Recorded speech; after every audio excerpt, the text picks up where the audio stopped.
Very interesting. But some of his searches, though, Dr. Joni, and let's face it, he was studying to be a criminologist. So searching other serial killers wouldn't be that out of the ordinary because that was part of his field of study. However, some of his other searches of the sexual nature, and specifically some of the porn and the violent porn he was looking for, that could raise a few flags and be a bit disturbing. Your thoughts, Dr. Joni?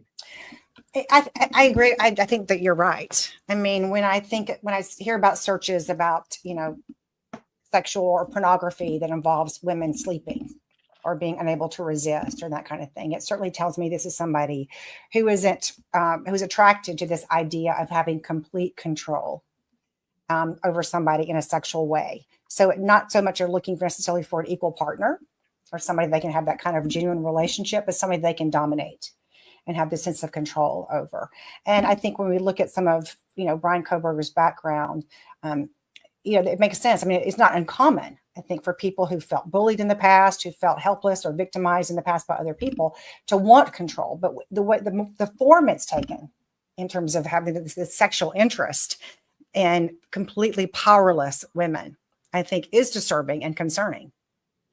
So would that be the type of woman he would have been attracted to, women that were maybe of a more passive nature, a timid type of woman?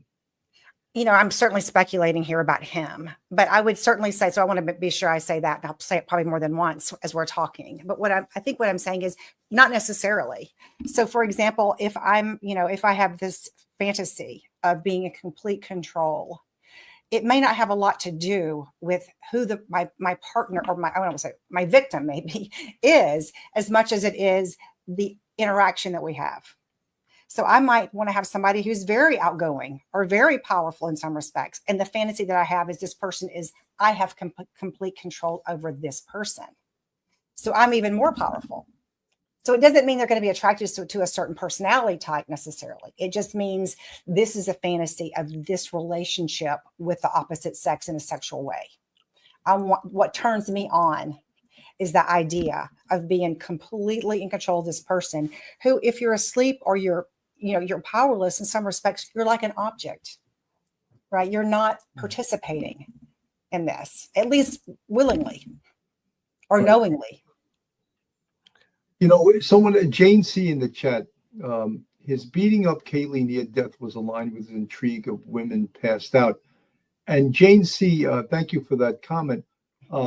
Stephen Gonsalves, the dad of Kaylee Gonsalves, he volunteered that the killer, and whether it's Bryan Kohberger or not, actually beat his daughter up with his fists and hit her to the face prior to stabbing her. And that was the first time we had heard that, and that was coming from Steve Gonsalves, who I have nothing but admiration for during this whole thing. He's been such a strong person and the representative, really. That's he and his wife there, his wife Christy. I can't even imagine how he gets through his days, but he volunteered that, and that to me was pretty damn spooky. That he beat her with his fist. Like, what was that all about? He came there with a K-bar knife to murder. Well, it's thought that his target was Madison Mogen, who was sleeping in the same bed, the same room as Kaylee Gonsalves. So that's changing the whole attack, it would seem to me, based on what transpired during the attack. Mike, your thoughts? Yeah, Bill, that is kind of interesting. They think it's Mogen because they were in Mogen's bedroom, and he wouldn't have counted on Kaylee being there. He would expect that only Madison Mogen will be sleeping in that bed. But it is rather strange as you bring it up, and I'm thinking about it as you're talking, because if you go in there, and I'm sure he had his knife out or in his hand, I'm sure if he's going to attack Madison, but then maybe Kaylee wakes up or Kaylee sees what's going on, he might then change his attack.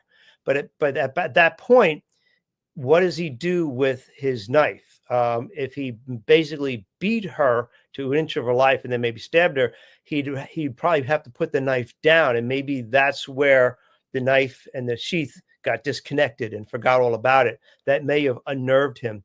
But that does seem rather strange that you would go, it's like going into to shoot somebody, but instead of shooting somebody, you grab a knife out of a kitchen drawer and stab them. It just seems like there's a disconnect there, a real disconnect.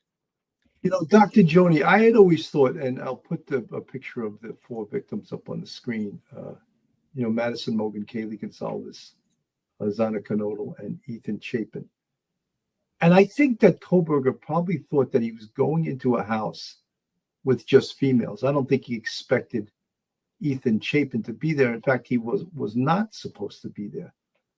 So I see this, and from my cop mind, from my investigator mind, and you can correct me if I'm wrong, because I've been wrong many times before and will be wrong many times in the future. I see this as a psychosexual murder, right from Jump Street. And no one was really dwelling on this except the really smart people like you, right from the beginning. Your thoughts, Dr. Joni?